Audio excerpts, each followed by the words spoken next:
আল্লাহ তাবারক ওয়া তাআলা 6666টা আয়াত দিয়ে 114টা সূরা দিয়ে একটা কিতাব আমাদেরকে দিয়েছেন। কিতাবটার নাম কি? আল কোরআন। কোরআন অর্থ পড়ো এবং পড়াও। আজকে আমি পড়াবো, আপনারা পড়বেন। রাজি আছি? এজন্য আয়াতে কারিমা, প্রথম আয়াতে কারিমা রাসূল আরবির উপর নাযিল হয়েছে, ইকরা বিসমি রাব্বিকাল্লাযী খলাক। পড়ুন নবী, সে প্রভুর শানে যিনি আপনাকে সৃষ্টি করেছেন। তিনি কে? আওয়াজ দেন না, তিনি কে? সে রব্বুল আলামিন। সেই কারণেই নামকরণ করেছেন কোরআনকে, কিতাবকে। এজন্য কোরআনের অর্থ হলো পড়ো এবং পড়াও। কোরআনকে পড়তে হবে, পড়াইতে হবে। আমরা শুধু এই রমজান মাসে একবার খুলে দেখি কোরআনে কি আছে। এজন্যই তো এলাকার মধ্যে, ঘরের মধ্যে রহমত আসে না। ভাইরা আমার, বাবারা আমার, গভীর মনোযোগ। আল্লাহর ওলিদের উরুস শরীফে এসেছেন। আল্লাহর ওলিদের উরুস শরীফে আসবেন না কেন? কারণ আল্লাহর ওলিদেরকে স্মরণ করার স্বয়ং আল্লাহ। সুবহানাল্লাহ বলবেন না? আল্লাহর ওলিদেরকে স্মরণ করা মানে আমার আল্লাহর স্মরণ করার মধ্যে শামিল হয়ে যায়। কেন? কারণ হলো আল্লাহর ওলিরা একমাত্র আল্লাহর জিকির করেছেন। যখন ওলি আল্লাহদেরকে স্মরণ করি, আল্লাহর কাছে এটাই ফরিয়াদ করে যে আল্লাহ যাতে সেই মকবুল বান্দাদের সাথে আমাদেরকে কবুল করে নেয়। ঠিক না? আমিন বলেন, আমিন বলেন। এজন্য প্রথম আয়াতে কারিমা যদি খেয়াল করি, সূরাতুল ফাতিহা, যেটা উম্মুল কোরআন বলা হয়, সূরাতুল ফাতিহার পরে যেটা 5 ওয়াক্ত নামাজের প্রতি রাকাতে পড়তেই হয়, সূরা ফাতিহা ছাড়া নামাজ আদায় হয় না, সম্ভবই না, কখনোই সম্ভব না। আপনি অন্য সূরা পড়তে পারবেন, কিন্তু সূরা ফাতিহা বাদ দিলে নামাজ হবে না। এরপরে যদি খেয়াল করেন, ওই সূরাতুল ফাতিহার পরে যদি খেয়াল করেন, ওই ফাতিহা শরীফের পরে সূরাটার নাম সূরাতুল বাকারা। বাকারা অর্থ গাভী, পশু, এনিম্যাল, কাউ, একটা প্রাণীর কথা বলেছে। আর শেষ সূরাটা যদি খেয়াল করেন, সূরাতুন নাস, মানুষের কথা বলেছে। আওয়াজ দেন, আওয়াজ দিতে হবে, আওয়াজ দিতে হবে। ঠিক কি না? প্রথম সূরা প্রাণী দিয়ে শুরু, পশু দিয়ে। পরে সূরা শেষ সূরাটা যদি খেয়াল করেন, মানুষ দিয়ে শেষ। ওয়াই? কেন? এই সিস্টেমটা আল্লাহ কেন করেছেন? এখানে বুঝার বিষয় আছে। আমার আপনার যদি হিসাব করি, এক্সাম্পল স্বরূপ আমি তাফসীর করে ভেঙে দিয়ে যাচ্ছি। কি কষ্ট হবে বাবা? কষ্ট হবে? আচ্ছা, শুরুটা বুঝে গেলে দেখবেন শেষটা বুঝিয়ে দিবেন কে? আওয়াজ দেন, কে? আল্লাহ। গভীর কনসেন্ট্রেট। এই 1-1.5 ঘন্টার জন্য সমস্ত দুনিয়াদারি তালাক। রাজি আছি? আওয়াজ দেন, রাজি আছি? আরে যাদের জন্য করতেছি তারাই তো একটা গর্ত করবে, গর্তটার নাম কবর, আপনরাই তো দাফন করে দিবে। আওয়াজ দেন, ঠিক না?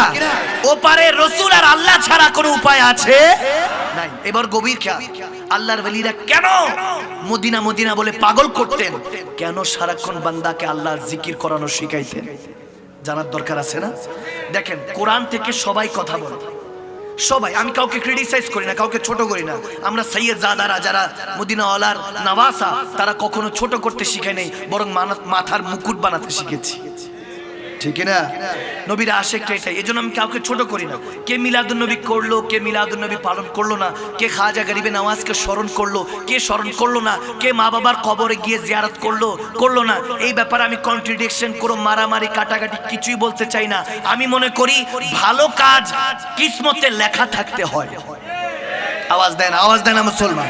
আমাকে যদি প্রশ্ন করেন মদিনাওয়ালার আগমন কেন করব, মিলাদুন নবী, আল্লাহর ওলিদের উরুস কেন করব, যেখানে আমার নবী বলেছেন নামাতুল উরুস, যখন মারদে মুমিন বান্দা, যখন আশিকে রাসূলরা, আল্লাহর খাস বান্দারা কবরে যায়, আল্লাহ ওই কবরকে নামাতুল উরুস, আল্লাহ কবরকে বাসর রাত্রির মতো সাজিয়ে দেয়।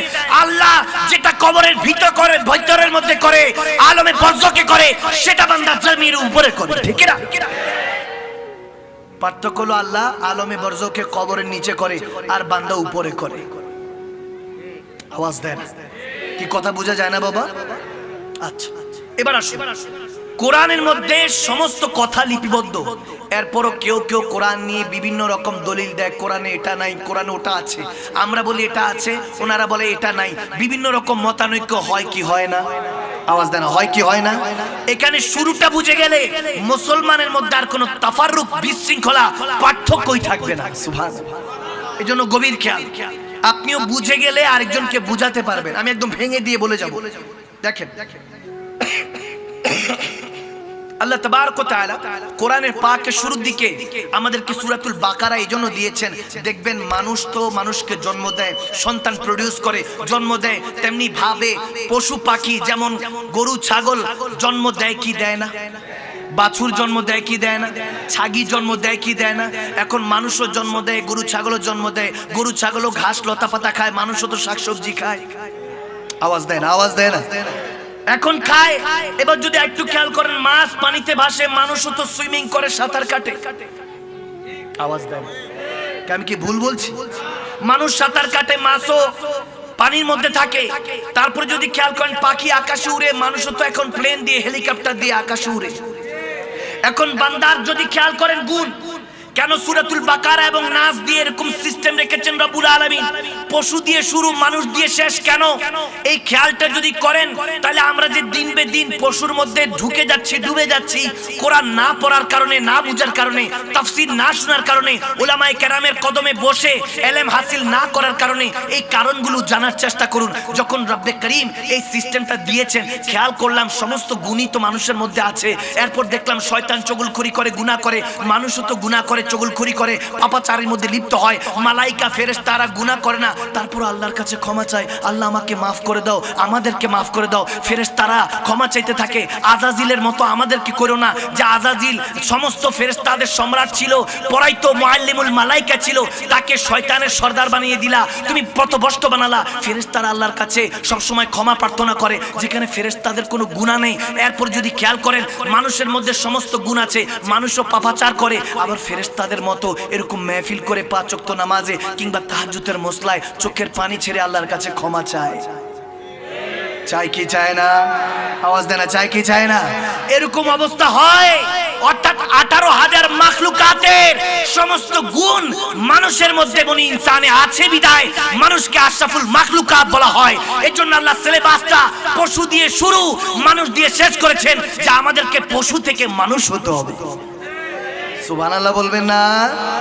আমরা এখন পশুর রূপে আছি। ওই খাওয়া দাওয়া, জন্ম দেওয়া, প্রতিদিনের মতো রিজিকের তালাশে বের হওয়া, পশুও করে, পাখিও করে। আমাদের মধ্যে আর ওই পশু পাখি 18,000 মাখলুকাতের মধ্যে একটাই পার্থক্য, যখন এই মেহফিলটা সাজাই, এই মেহফিলগুলি, উরুস শরীফগুলি এবং মিলাদুন নবী, কোরআন সুন্নাত দরজগুলি যখন সাজাই, তখন তাদের থেকে আমরা আলাদা হই। এখন গিয়ে আমরা আশরাফুল মাখলুকাত। সুবহানাল্লাহ বলবেন না?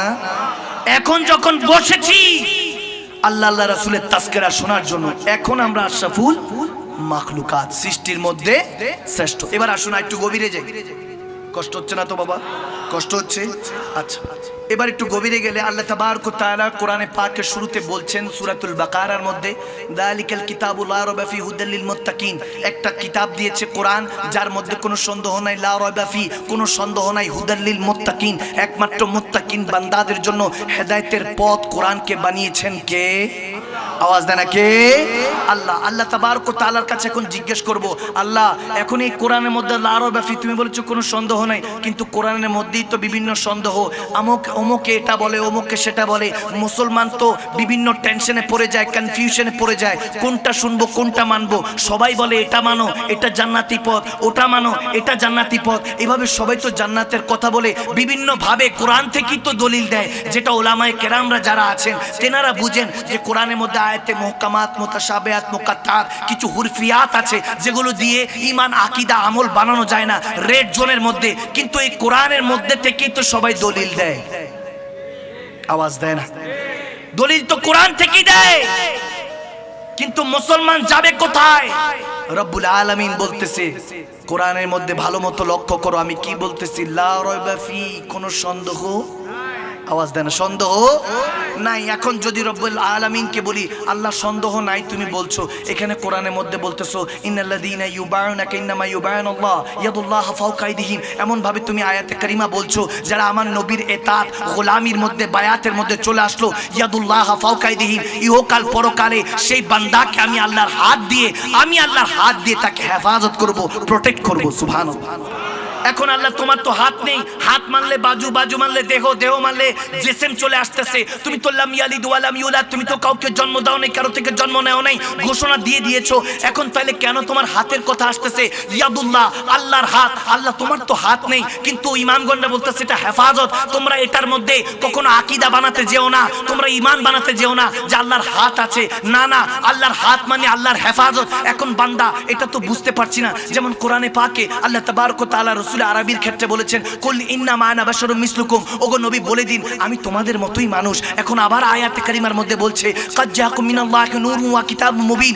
আও নবী বলুন, আরে বান্দাদেরকে বলুন আমি আপনাকে নূর হিসাবে এবং কিতাবুম মুবিন একটা কোরআন দিয়ে, কিতাব দিয়ে পাঠিয়েছি। কোথাও নবীকে নূর বলে, কোথাও মানুষ। বান্দা যাবে কোথায়? টেনশনে, যখন ডিপ্রেশনে, তখন বান্দা আল্লাহর কাছে জিজ্ঞেস করছে কোরআনে পাকের মাধ্যমে জারিয়াতে, যে আল্লাহ তুমি তো বলেছো লা রাইবা ফি, তাহলে এরকম কনফিউশন কেন? বান্দা কোনটা ছেড়ে কোনটা মানবে? আল্লাহ বলতেছে তুমি দেখো নাই, আমি তো বলেছি হুদাল্লিল মুত্তাকিন, হুদাল্লিল মুত্তাকিন, একমাত্র মুত্তাকিন ও আউলিয়া কামিলিন মুমিনিনদের জন্য এই কোরআন পাঠানো হয়েছে, বানানো হয়েছে। তুমি আমি পড়তে গেলে পথভ্রষ্ট হব। যারা ফেসবুক শরীফ, ইউটিউব শরীফ নিয়ে পড়ে থাকে, তারা কিভাবে কোরআন শরীফ, বুখারী শরীফ নিয়ে বুঝবে? যদি বান্দা বুঝতে চাও, মুত্তাকিনদের কাছে যাও। মুত্তাকিন কারা? মুত্তাকিন বামানা মুমিনিন, মুমিনিন বামানা আউলিয়া কামিলিন। আর মুমিন হলো তারা যারা হলো নবী প্রেমিক। আর নবী প্রেমিকরাই আল্লাহ ওয়ালা হয়ে থাকে, আল্লাহ ভীরু হয়ে থাকে। ফাত্তাকুল্লাহ মাস্তাতাতুম, তারা রূহ দিয়ে, জিসম দিয়ে আল্লাহকে ভয় করে, দুনিয়ার কোনো মোল্লাকে নয়, দুনিয়ার কোনো ক্ষমতাকে নয়, নেতাকে নয়। এখন মুত্তাকিন কারা? আমি বুঝতে পারলাম, যারা আলা ইন্না আউলিয়াল্লাহি লা খাউফুন আলাইহিম ওয়া লা হুম ইয়াহজানুন। আরে ওই আল্লাহর ওলিরাই তো মুত্তাকিন। এখন আল্লাহর ওলিদের কাছে গেলাম, গৌসুল আজম দস্তগীর শাহ হযরতে বড় পীর আব্দুল কাদের জিলানীর কাছে গেলাম, তেনার কদমে জিজ্ঞেস করলাম। খাজাগান খাজা মাইনুদ্দিন চিশতির কাছে যখন বসে জিজ্ঞেস করলাম, হযরতে বাউদ্দিন নকশবন্দি, মুজ্জাদ আল ফিসানি, শাহিন শাহ ইমাম রাব্বানি, শাহিন শাহ সিরিকুট, শাহিন শাহ মজবন্ডা সহ ওলি আল্লাহদের শাইখ তরিকতদের কদমে গিয়ে বললাম, ওগো আল্লাহর ওলিরা, শাইখ তরিকতরা আপনাদের কাছে আল্লাহ যেতে বলেছেন, আপনাদের থেকে ইলম হাসিল করতে বলেছেন। তখন আল্লাহ রাইবা ফি, এই কোরআনের মধ্যে কোনো সন্দেহ থাকবে না। তারপরে একটা প্রশ্ন থেকে যায় যে যালিকাল কিতাব যখন বলছিল আল্লাহ তাবারক ওয়া তাআলা, এই কিতাব তো ছিলই না। কারণ আমার নবীর উপরে যখন আয়াতে কারিমা নাজিল হচ্ছে, তখন আমার নবী সাহাবাদেরকে শোনাচ্ছেন, শুনিয়ে শুনিয়ে বলছেন যে এই সাহাবারা মুখস্থ করো। কেউ হেফজ করেছেন মুখস্থ, কেউ কলা গাছ পাতায় লিখে রেখেছেন, কেউ চামড়ার মধ্যে। এটা তো বিক্ষিপ্ত অবস্থায়। এখন যদি আজকে মেহফিলের সভাপতি সাহেবকে বলি এটা একটা কিতাব, আপনি মানবেন? আওয়াজ দেন। আপনাদেরকে যদি বলি এটা একটা কিতাব, মানবেন? আওয়াজ দেন, আওয়াজ দেন, মানবেন? বলবেন যে না হুজুর, দিস ইজ পেজ, এটা একটা পৃষ্ঠা, এটা কিতাব নয়। তবে এরকম যদি 200-300 পৃষ্ঠা একত্রিত করি তাহলে একটা কিতাব বই হবে। আওয়াজ দিচ্ছেন? আমার কথা বোঝা যায় না? তাহলে আল্লাহর ওলিদের কদমে গিয়ে জিজ্ঞেস করলাম, আমাকে বলেন আমার নবীর ইন্তেকালের পরে সিদ্দিক আকবরের হুকুমে হযরত ওসমান যুন্নুরাইন রাসূল আরবীর দ্বিতীয় খলিফা কোরআনকে একত্রিত করেছেন, হাফেজে কোরআনদেরকে মিলিয়ে চামড়া থেকে, ওই কলা গাছ পাতা থেকে, বিভিন্ন কাগজ থেকে এনে একত্রিত করেছেন 4 খণ্ড। আমার নবীর ইন্তেকালের 50 বছর পর। এর আগে তো এই কিতাব ছিলই না, এই কোরআন ছিলই না। তাহলে দালিকাল কিতাব দিয়ে কোনটা বোঝাচ্ছে?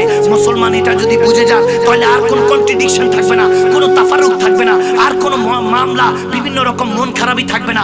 মুসলমান সব এক কাতারে আসতে পারবেন। আল্লাহ যে বলছেন লা রাইবা ফি, এই কোরআনে কোনো সন্দেহ নাই। এই কোরআনটা শিখতে হবে ওলি আল্লাহদের কাছে গিয়ে, ওলি আল্লাহদের কদমে বসে, শাইখ তরিকতদের কদমে বসে। এখন আল্লাহর ওলিদের কাছে যখন জিজ্ঞেস করলাম, তেনারা বলতেছে কেন বুঝো নাই? এই দালিকাল কিতাব দিয়ে কি বুঝাচ্ছেন আল্লাহ? এই দালিকাল কিতাব দিয়ে বুঝাচ্ছেন হাযা মুহাম্মাদুর রাসূলুল্লাহ, এটা আমার সেই নবী। সিনাই মুস্তাফার দিকে তাকিয়ে আমার নবীর মধ্যে কোনো সন্দেহ নাই। নবীকে ভালোবাসো, নবীকে ইতাআত করো, নবীর গোলামির মধ্যে থাকো। যদি নবীকে চিনতে পারো, আল্লাহর ওলিরা বলতেছেন নবীকে দেখাই মানরানি ফাকাদরাল হক, নবীকে দেখে গেলে তখন আর তোমার কোনো টেনশন, ডিপ্রেশন থাকবে না। নবীর মাধ্যমে কোরআন বুঝে যাবা, কোরআন বুঝে গেলে আল্লাহকে চিনে যাবা।